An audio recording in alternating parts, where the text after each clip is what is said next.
Welcome to our YouTube channel. Today, we'll show you how to edit or delete saved addresses in Chrome on your PC. Let's dive right in. Step 1. Open Chrome. Step 2. Click on the More button. Look for the 3 vertical dots at the top right corner of the browser window. Click on them to open the drop-down menu. Step 3. Click on Settings. Step 4. Select Autofill and Passwords.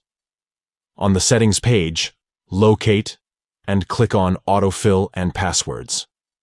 This will open the Autofill and Passwords section. Step 5. Click on Addresses and More. In the Autofill and Passwords section, find and click on Addresses and More. This will display a list of your saved addresses. Step 6. Under Addresses, click on More. Find the address you want to edit or delete and click on More, located next to it.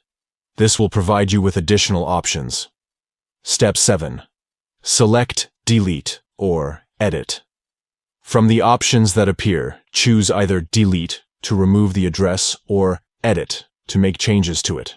With these simple steps, you can easily manage your saved addresses in Chrome. Thanks for watching, and don't forget to subscribe to our channel for more helpful tutorials.